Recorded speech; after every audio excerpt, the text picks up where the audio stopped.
ఈ ఉదయమున నీవు ఎవ్వరినీ కలుసుకొనక ముందు ప్రభువును కలుసుకో. నీవు ఎవ్వరినీ చూడకముందు ప్రభువును చూడు. నీవు ఎవ్వరితో మాట్లాడకముందు ప్రభువుతో మాట్లాడు.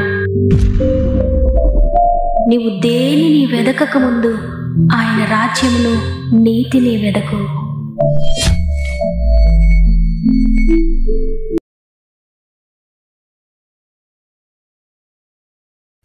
Praise the lord. ఈ ఉదయకాలమున గాడ్ ఫస్ట్ అనే ఉదయకాల ధ్యానములకు మిమ్మల్ని ప్రేమతో ఆహ్వానిస్తూ ప్రభువైన యేసుక్రీస్తు నామములో మీ అందరికీ నా యొక్క హృదయపూర్వకమైన శుభములు తెలియజేస్తున్నాను. దేవుని బిడ్డలారా, ఈ ఉదయాన్ని మీరంతా ఎలా ఉన్నారు? అత్యంత కృప కలిగిన దేవుడు ఈ సంవత్సరం అంతా మనల్ని కాపాడి ఈ చివరికి దేవుడు మనల్ని తోడుకొని వచ్చాడు. ఈ చివరిన మనం మన జీవితాలను పూర్తిగా ప్రభు చేతుల్లో పెట్టి ఈ సంవత్సరం అంతా మనలను అనేక పరిస్థితులను విడిపించి ఆరోగ్యం ఇచ్చి మనలను బ్రతుకు అని సెలవిచ్చి ఆయన మనకిచ్చిన ఈ జీవితాన్ని బట్టి మనము హృదయపూర్వకంగా ఆయనకు కృతజ్ఞత చెల్లిస్తూ దేవుని కొరకు జీవించడానికి కొన్ని నిర్ణయాలు మనం తీసుకుంటూ మన ఇష్టాన్ని మన ఉద్దేశాన్ని ప్రభువుకు తెలియచేస్తూ ఈ దినమంతా దేవుని స్తుతిస్తూ ఈ సంవత్సరంలో ఆయన చేసిన మేలులను తలంచుకుంటూ ఆయన మనకిచ్చిన ఈ మరి ఒక అవకాశాన్ని బట్టి ఆయనకు థ్యాంక్స్ చెబుతూ కృతజ్ఞతతో ప్రార్థనాపూర్వకంగా ఎదుర్కొందాం. అంతేకాకుండా మీకేమైనా ప్రార్థన అవసరతలుంటే తప్పకుండా కామెంట్స్ ద్వారా నాకు తెలియచేయండి. ప్రభు మీకందరికీ తోడేయండి, నడిపించునుగాక. ఈరోజు ప్రభువారు మనతో మాట్లాడుతున్న ప్రత్యేకమైన ఒక మాట కీర్తనలు 90వ అధ్యాయము 12వ వచనము. మాకు జ్ఞాన హృదయము కలుగునట్లుగా చేయుము, మా దినములు లెక్కించుట మాకు నేర్పుము. చూడండి, మన జీవిత పరిస్థితులను ఎరిగిన దేవుడు స్పష్టంగా ఈరోజు మనతో మాట్లాడుతున్నారు. ఎందుకంటే సాధారణంగా మనుషులంగా మన సంవత్సరాలు ఎంతో త్వరితంగా గడిచిపోతున్నాయి. మన దినములు మన గంటలు మనకు తెలియకుండానే ఎంతో సులువుగా గడిచిపోతూ దొర్లిపోతూ ఉన్నాయి. అందుకే ప్రభువు రాయించారు, మా దినములు లెక్కించుట మాకు నేర్పుము అని. మనిషి జీవితం ఎంతో స్వల్పమైనది, కొంతసేపు కనబడి అంతలో మాయమైపోయే ఆవిరి వంటి జీవితం. చూడండి, ఇదే అధ్యాయంలో 10వ వచనం మనం చూస్తే మా ఆయుష్కాలము 70 సంవత్సరములు, అధిక బలమున్న ఎడల 80 సంవత్సరములు, అయినను వాటి వైభవము ఆయాసమే దుఃఖమే, అది త్వరగా గతించును, మేము ఎగిరిపోవుదుము. అవును, అనేక సంవత్సరాలు మన మీద దొర్లుతూ ఉన్నాయి.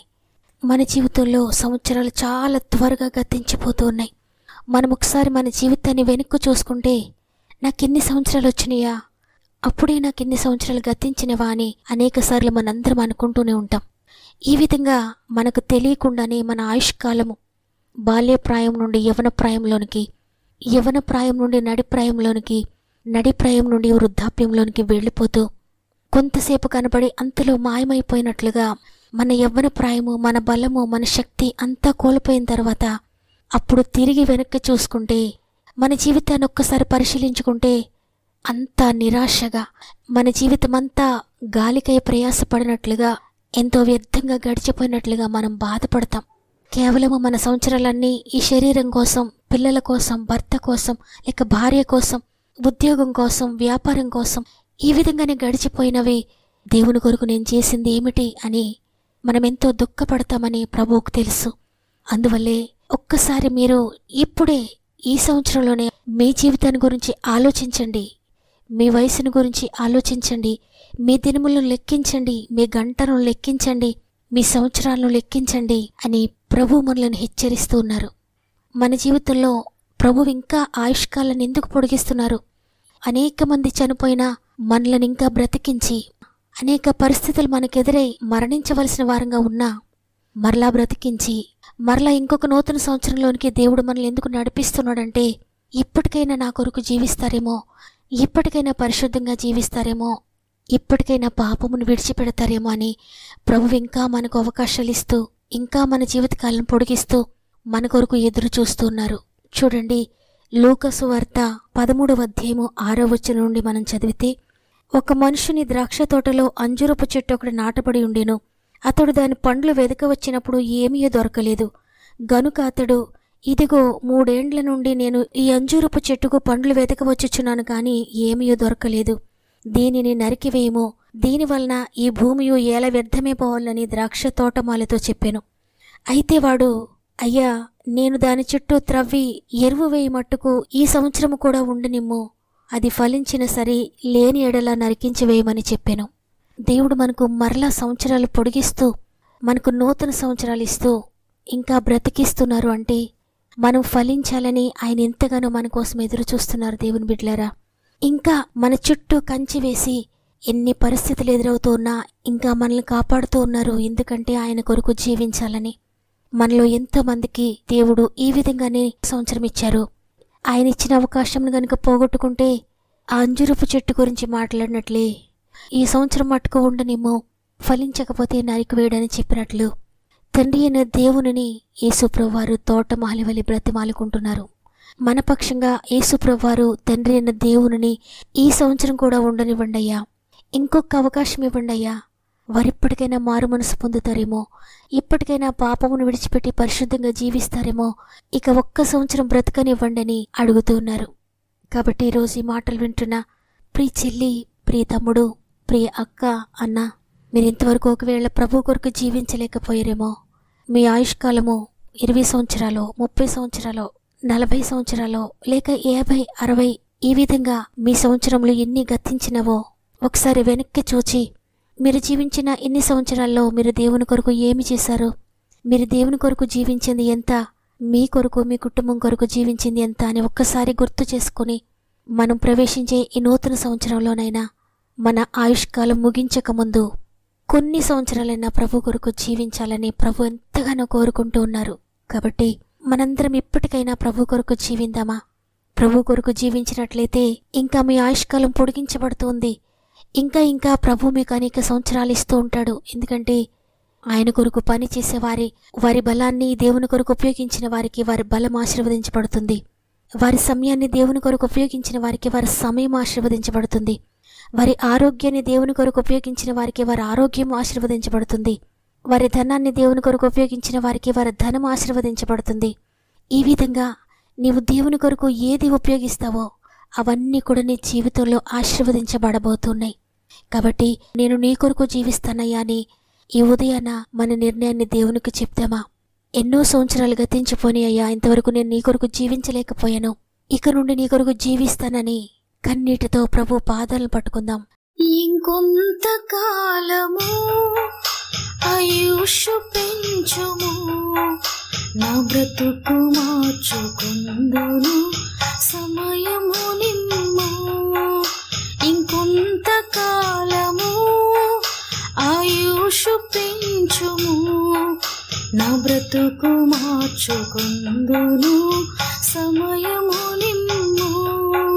నీ పిలుపు నేను మరచితి, నా పరుగులోనే నలసితి, నా స్వార్థము నా పాపము పతన స్థితికి చేర్చెను. నా అంతమెటుల నుండును భయము పుట్టుచున్నది, దేవా నన్ను మన్నించుము, నా బ్రతుకు మార్చుము. యేసుని చేతికి ఇక లొంగిపోదును, విశేషముగా రూపించుము నా శేష జీవితం. యేసుని చేతికి ఇక లొంగిపోదును, విశేషముగా రూపించుము నా శేష జీవితం. నా బ్రతుకు దినములు లెక్కింపనేర్పుము, దేవాయి భువిని వీడు గడియ నాకు చూపుము. ఇంకొంతకాలము ఆయుష్ పెంచుము, నా బ్రతుకు మార్చుకుందును సమయము నిమ్ము. నా బ్రతుకు మార్చుకుందును సమయము నిమ్ము. ఈ మాటలు వింటున్న ప్రియ సహోదరి, ప్రియ సహోదరుడా, ఈ ఉదయాన కన్నీటితో మనందరం కలిసి ప్రార్థన చేద్దామా? చేసిన ప్రతి పాపమును ఒప్పుకుంటూ నీ కొరకు నమ్మకంగా జీవిస్తానయ్యా అని మనమంతా ఒక్క నిమిషం మోకరించి ప్రార్థన చేద్దాం. ప్రేమ కలిగిన తండ్రి, నీకు వందనాలు. అవునయ్యా, ఇంతవరకు మా దినములు మేము లెక్కించలేకపోయాం. మీరు అనేక సంవత్సరములు ఇచ్చారు, అయినా వాటిని మా కొరికి ఉపయోగించుకున్నామయ్యా. అయితే ఇంకా ఎక్కువ సంవత్సరములు మా జీవితంలో గడిచిపోకముందే, మేము మా జీవితాన్ని ముగించకముందే మా దినములు లెక్కించుకొని నీవు పొడిగించిన ఆయుష్కాలంలో నీ కొరకు జీవించి మా జీవితాన్ని నీకు సమర్పించుకోవడానికి మాకు సహాయం చేయండి.